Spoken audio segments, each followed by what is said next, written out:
which I'm not sure exactly why. I know it has something to do with JK Rowling, I think. But Drinker actually put out a video yesterday. Yes, Mars. Drinker put out a video yesterday about Emma Watson, her crash and burn story. So I'm kind of curious what the hell's going on with her, but it's Drinker. I fucking love Drinker. So this is gonna be a two-for. I can find out what the hell's going on here, and I can listen to Drinker just be the glorious drinker that he is. So let's find out what the hell's going on. Oh dear, it's not a very good time to be Emma Watson, is it? From child actor to indie darling to big budget star, and finally to whiny, controversial and divisive activist, increasingly disconnected from reality and now publicly ridiculed by one of the biggest names in modern culture in what may go down as the most savage dressing down in history. Ever since she exploded onto the big screen with the Harry Potter franchise, her acting has carried her to the very cusp of A-level stardom before it all came to a shuddering halt in one of the most baffling acts of career self-sabotage outside of Rachel Zegler. It's Hollywood, Really? baby. A woman who pinned her reputation. Wait, she did something at Zegler levels? Emma, honey, you never go full Zegler. You never do that. That's a mistake. Oh, chat? Take this to heart. Never go full Zegler. Never do it. Her public image, and her entire worldview on whatever happened to be most popular at the time, never considering that the cultural winds might change and what's popular today might not be popular tomorrow. So saddle up, dear viewer, grab your wizarding wands and whatever other stupid shit they use in Harry Potter, and let us examine the crash and burn of Emma Watson. Okay. Emma Charlotte Duer Watson was born in Paris, France in 1990 to a pair of wealthy lawyers. So naturally she grew up with all the benefits of having wealthy parents, private schooling, tuition, multiple homes, and Revan, to your question, she's done multiple roles outside of Harry Potter. She did. She was in what was the name of that comedy? It was a Seth Rogen, Jay Bushnell comedy about the end of the world. She was in that. She did another movie with Tom Hanks. She didn't. No, simply she didn't do Sleeping Beauty. Sleeping Beauty was Kristen Stewart, not Emma Watson. There was Confessions of the Wallflower. She was Belle for Beauty and the Beast. She's done multiple things since her time as Hermione. Most people only know her as Hermione or Belle. I'd say a fair amount of people do remember her as Belle from the Beauty and the Beast live action remake. But outside of those two things, no. Most people only know her for those two. And that's kind of it. The majority of her roles outside of that were much lower key than Beauty and the Beast and the Harry Potter franchise. Benefits of having wealthy parents, private schooling, tuition, multiple homes, and access to any clubs and interests she wanted to pursue. One of which turned out to be acting. Fuck me, she basically is Hermione Granger. Anyway, by 1999, a series of books about a boy wizard were turning out to be pretty popular, and work soon began on adapting them into a movie franchise. For this, they needed a bunch of child actors to play the three leads, including Hermione. Their searching soon led them to the Oxford Acting School where Watson was studying, and after no fewer than 8 auditions, she was finally cast in the role. And well, all I can say about her early performances is, you can tell that she was a theatre kid, that's for fucking sure. I'm Hermione Granger. And you are? Yeah. Piss taken aside though, for a 10-year-old that had never acted in a movie before, I guess she was fine. Daniel Radcliffe was way better though. Anyway, you don't need me to tell you that the Harry Potter movies would go on to become... And you know what? I mean, they're kids. these were young 8, 10-year-old kids. We've like we as the viewing populace literally got to see all three of these literal kids grow up. And we actually got to see them improve as they grew up. We got to see them grow as actors. And they've all done very well at growing up, honing their craft, becoming better as actors. We were all able to see it. No, I'm not gonna give any of them shit for when they first started at 8 or 10 years old. They're 8 or 10 years old, for fuck's sake. I'm not gonna hate on any of these kids that get into acting at this age because they've literally only just started. And they're acting in a major movie in addition to being growing kids. They did fine. They did fine in the first movie, and they got better and better as time progressed. God bless them for it. Cliff was way better though. Anyway, you don't need me to tell you that the Harry Potter movies would go on to become a global phenomenon over the next several years, keeping Watson and her co-stars so busy that she literally didn't act in anything else until 2007, when she appeared in the TV movie Ballet Shoes, a film that landed mixed reviews and didn't do a whole lot for her career. In public, the Harry Potter series was going from strength to strength, but behind the scenes, the cracks were starting to show. Watson and the others were burned out by the constant demands of filming and promotional tours, and when it came time to renegotiate her contract after the Goblet of Fire, she seriously considered leaving the franchise altogether. Still, she was eventually convinced to sign on again. It's amazing what a multi-million-dollar paycheck can do for a girl, isn't it? And by 2011, the series... Hate this shit hard for the role of a well-defined character, then you show up and insist that things are changed because of how you feel. Oh, wait. V-Doc, what did you say? Hang on. She tried to make Belle out as an inventor instead of what she was in the original movie.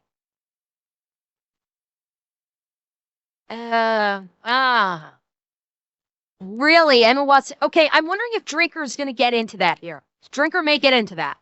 Came to a close with Deathly Hallows Part 2. For the first time in more than a decade, Watson was on her own. She'd basically grown up with Harry Potter, she'd never had a normal childhood or lived a normal life, and she likely never would. Keep that one in mind because it'll be important later. The question now was how to escape the long shadow of Hermione Granger and forge a career of her own. Her first few outings were mostly low-budget indie movies, everything from biopics like My Week with Marilyn to romantic dramas like The Perks of Being a Wallflower, and even heist movies like Bling Ring. None of them were big hits, but they did at least prove that she could be more than a... Yeah, this was the apocalyptic movie with Seth Rogen and Jay Bushnell.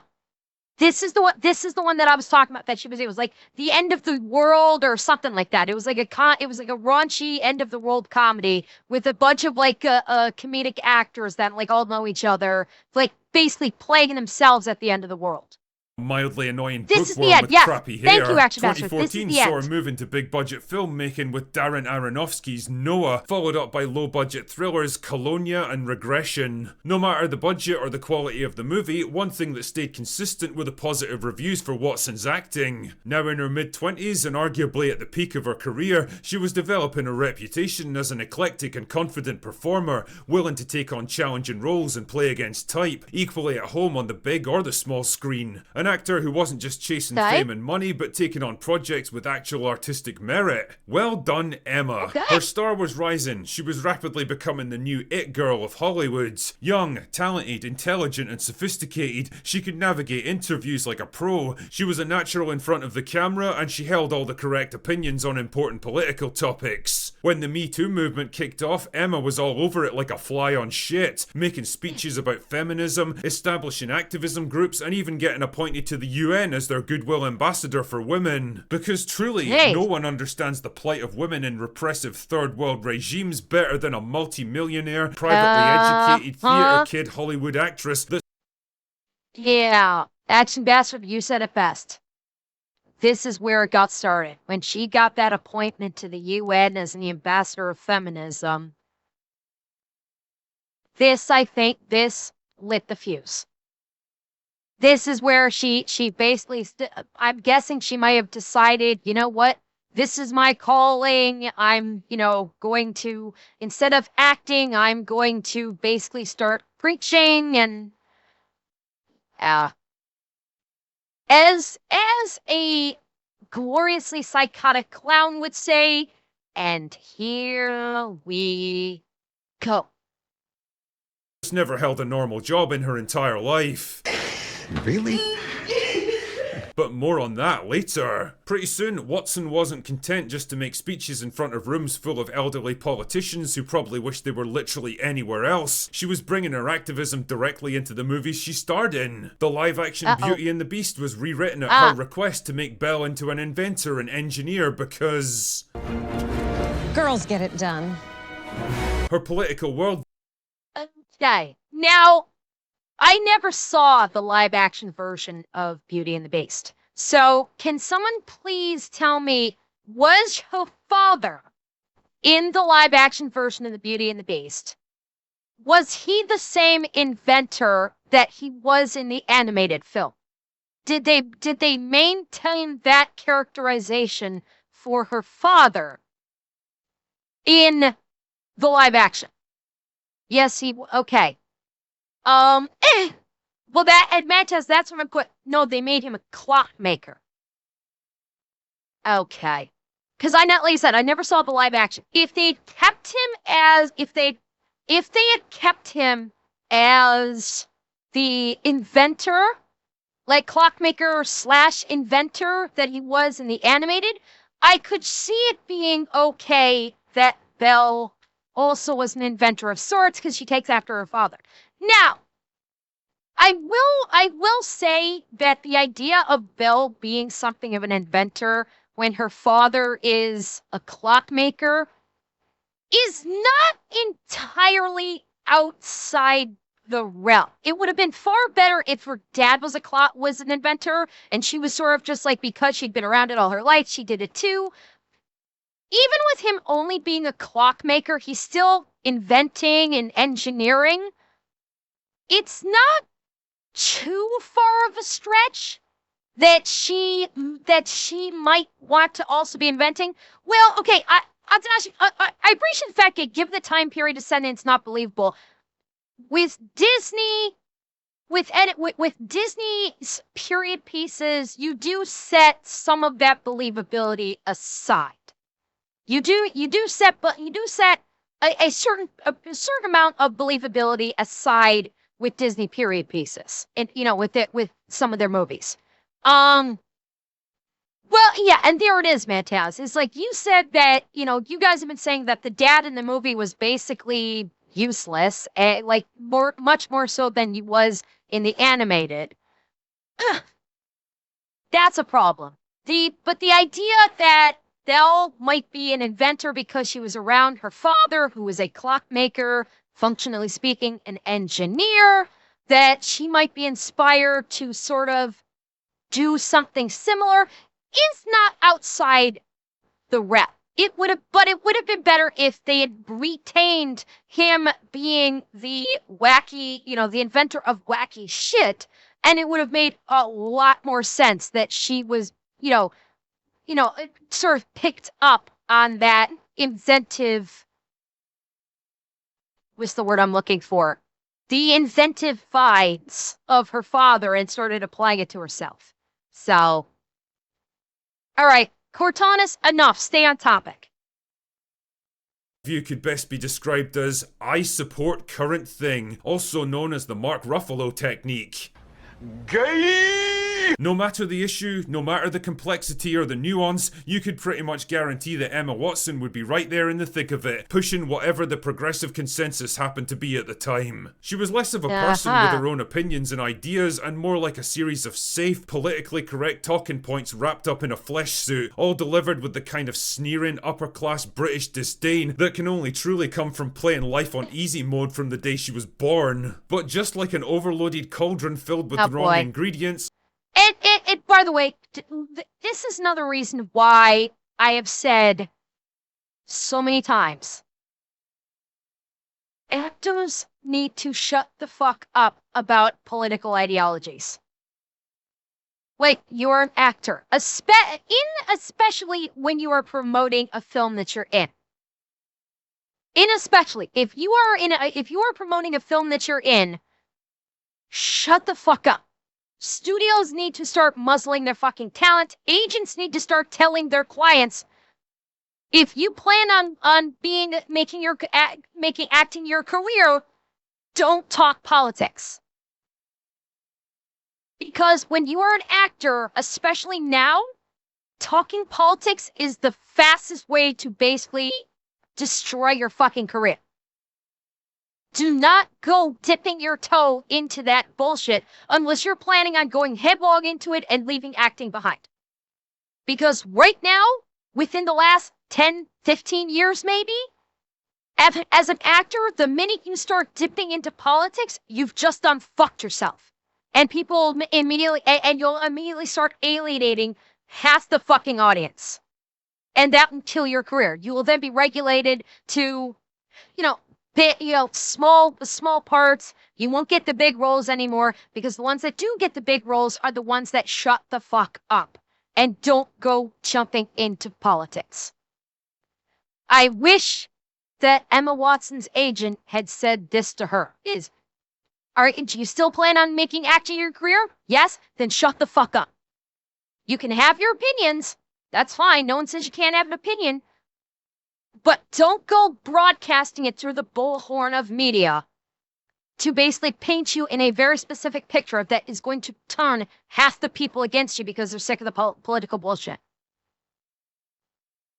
Problems were a-brewing, dear viewer. Remember the lady who wrote all those wizarding books? Well, it turns out she'd become quite rich and famous over the years, and as a big raging progressive feminist herself, she and Emma were marching in lockstep on almost every issue. All except one. It turns out that the wizarding lady had a few issues with the T part of LGBT and began voicing her concerns with increasing volume. And the reaction from the other side was, well, how can I put this?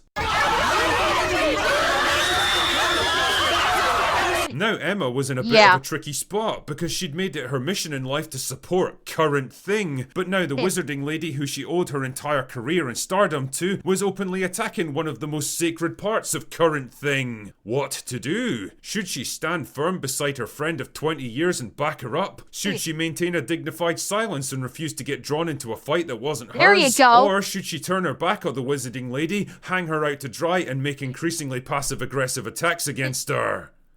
I think you can guess which one she chose. And the thing is, that all worked great when Emma seemed to be on the side of Current Thing and the wizarding lady definitely wasn't. The problem with Current Thing though is that eventually it tends to change and by— Okay, Mars, we need to be specific. The activists need to fuck off. We need to be really fucking clear about that. The LGBT, I'm not doing the Q+, the LGBT activists need to fuck right off. To them specifically. Because again, perfect time for me to say this. I'm going to say this again. This is not for you guys. You guys have heard me say this many times. This is for all of you out in YouTube land. Once again, the vast majority of the people within the LGBT community don't like the activism. The vast majority of the LGBT community are normal fucking people that just want to live normal fucking lives. They are not interested in causing waves. They are not there to scream and shout and hold signs and basically call people istophobes for every little fucking thing. They just want to live their lives as normal fucking people. The activists that read and scream 24 hours a day and say nothing is ever good enough are making their lives hell. Absolute fucking hell. We have seen this time and time again. We're seeing this in social media because of the activists reading and screaming all the time and calling everybody an istophobe every other fucking minute. We are now seeing, particularly with the trans community, we are seeing a very large part of the population turning on trans people and saying all trans people are psychopaths and should be locked in asylums for the rest of their lives. because of these activists. Because these activists are broad stroke painting the entire LGBT community with their specific brush, everybody thinks that everybody in the LGBT community is therefore an activist and is going to and scream if you say the wrong thing. When again, the vast majority of people that are LGBT just want to be normal fucking people, live normal fucking lives, and want nothing to do with the activism. They want nothing to do with it. So, for those of you out in YouTube land or in the Twitterverse or wherever you are partaking of your social media fix, just remember, the ones screaming the loudest on social media do not speak for the majority of the people that they claim to be championing. They're talking for themselves. They're talking basically for the benefit of themselves because they feel like they need to feel special. That's why they do it. They are not special in their own lives outside of social media, and because they do not feel special, because they feel useless, they scream and on Twitter to get attention. They are attention seeking.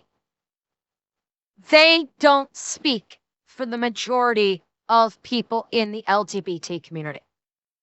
They are white knighting the fuck out of it, and they are causing such divisive hate for everyone, for all of the rest of them.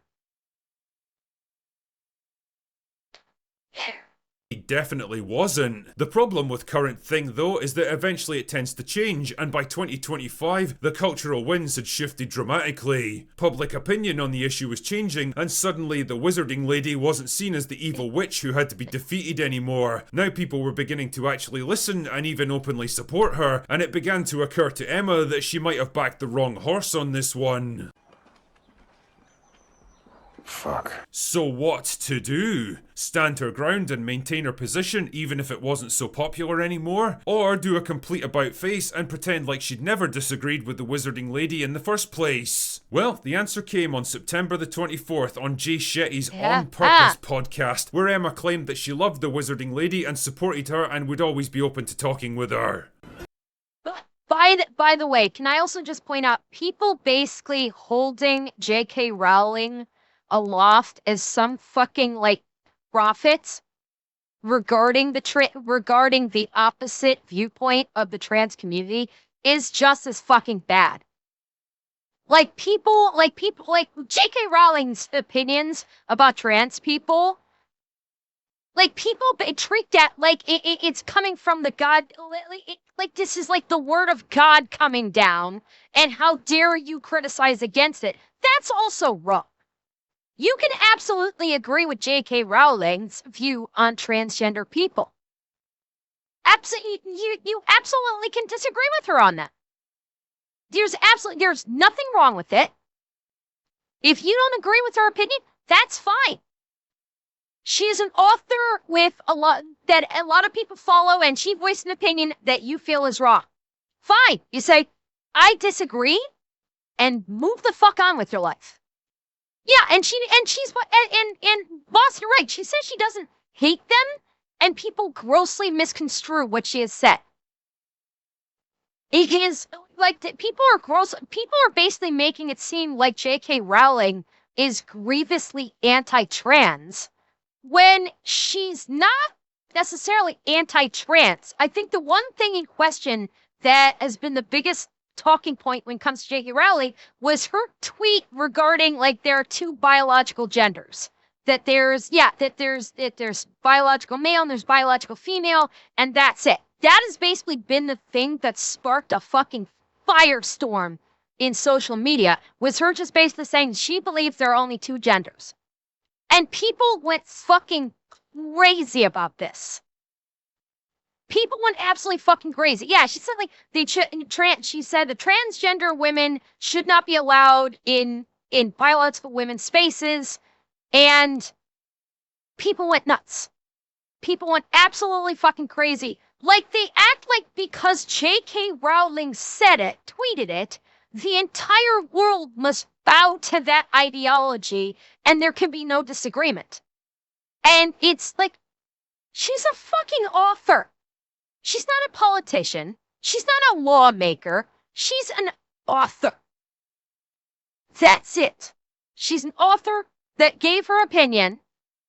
She did a Holocaust denial at one point. Cool. She's one person that has an opinion whose opinion has zero weight on a country's laws. That's it.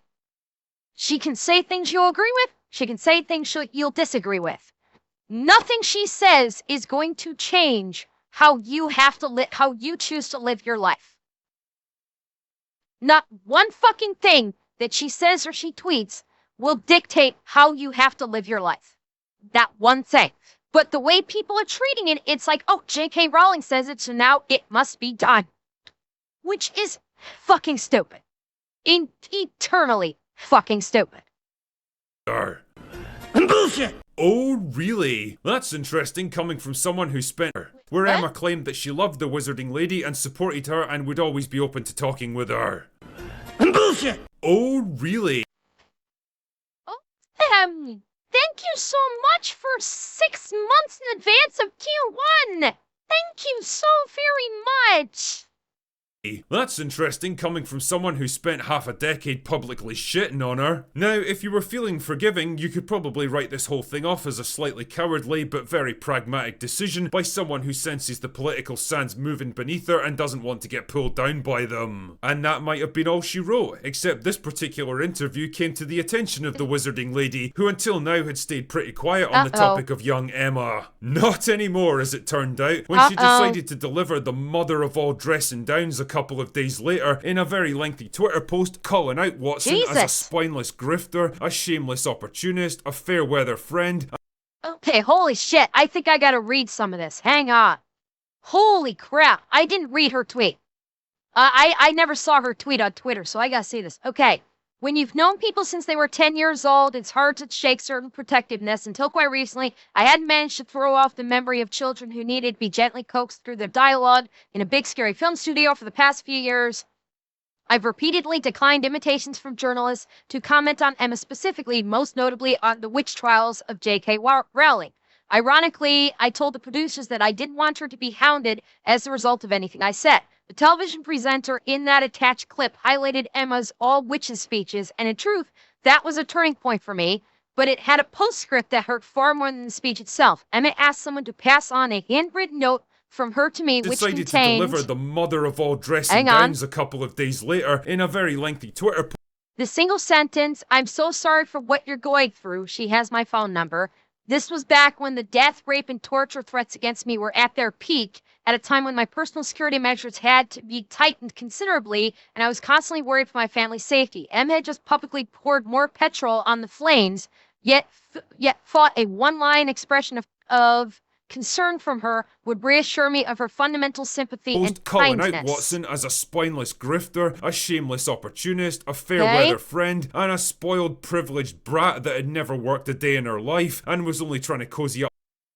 Like other people who'd never experienced adult life uncushioned by wealth and fame, Emma has so little experience of real life, she's ignorant of how ignorant she is. She'll never need a homeless shelter. She's never going to be placed on a mixed-sex public hospital ward. I'll be astounded if she's been... Wait, mixed-sex... What? Mixed-sex public hospital ward. Okay. I'll be astounded if she's been in a high-street changing room since childhood. Her public bathroom is a single occupancy and comes with a security man standing guard outside the door. Has she had to strip off in a newly mixed-sex changing room at a council-run swimming pool? Is she ever... Jesus, what? Oh, good dig regarding trans, okay. Is she ever likely to need a state-run rape crisis center that refugees to guarantee an all-female service to fight herself sharing her prison cell with a male rapist who has identified into the women's prison? To her again because it was politically safe now. Oh. And then the last part before it cuts off, I wasn't a multimillionaire at 14. I lived in poverty while writing the book that made Emma famous. I therefore understand from my own life experience what the trashing of women's rights, which Emma is also so something or other. Okay. Damn, bro, I've seen Mortal Kombat fatalities that were more forgiving than this. I've seen many a debate, many a scathing put down and brutal. Oh, did I say refugees and not instead of refuses? Hang on. Oh, I did. That refuses the guarantee. Oh my god, I'm sorry. I was rolling. I completely misread that. Thank you, Lone Wolf. Yeah, Rape Crisis Center that refuses to guarantee an all-female service. Okay. Damn, bro, I've seen Mortal Kombat fatalities that were more forgiving than this. I've seen many a debate, many a scathing put down and brutal rebuttal in my time, but never in all of my days have I witnessed a person publicly dismantled with such brutal finesse. It wasn't just a takedown, it was a full-scale verbal evisceration, and proof that if there's one group of people you really don't want to piss off in the online space, it's fucking writers. Especially Take note. Don't fuck with the writers in a social media space that utilizes primarily writing. Yeah. millionaire writers with hundreds of millions of fans behind them who built their entire careers out of basically nothing. With that one post, Emma Watson's public persona was transformed from a slightly preachy but relatively respected activist to the living personification of everything that people find so repellent about Hollywood actors. The smug, patronising, I know better than you attitude, the echo chamber mentality that comes from a life of privilege and luxury, the mindlessly predictable conformity masquerading as sophisticated intellectualism, and worst of all, the willingness to abandon any position the moment it becomes unpopular. She wasn't just opinionated and insufferable, she was a coward. And for someone who built their entire brand on fearlessly speaking truth to power, well, that was the most damaging revelation of all. So what's next for Emma Watson? Can she possibly claw her way back from this? Well, her movie career basically ended 5 years ago when she pulled the plug on acting to focus on activism, so I don't really know if there's any momentum left behind her, even if she wanted to make a comeback. She's 35 now, which isn't exactly old, but it ain't exactly young either, and it's definitely not a good age to try to build your career back up after wasting your prime years in the wilderness. She's not likely to make much progress as an activist either now that her cover's been blown and she's willing to soften her position on the whole tea issue. Because if there's one thing that particular group of activists won't accept, it's betrayal. So the minute she backtracks even slightly on the minute she commits wrongthink, essentially, which is stepping even a millimeter out of line, she's done. Because that's what happens with these activist groups. You step a millimeter out of line, they will devour you and exorcise you from their community. That's why you shouldn't get involved with them in the first place. There's one thing that particular group of activists won't accept, it's betrayal. So it kind of feels like she's fucked either way. Emma Watson really is proof that if you stand for nothing, well, you'll fall for anything. Anyway, that's all I've got for today. Go away now. Okay. See, this is why I want to watch. I didn't even realize that Emma Watson had left acting behind and went into activism. I was not even aware of it. That's why I like watching stuff like this from The Drinker. It's very educational.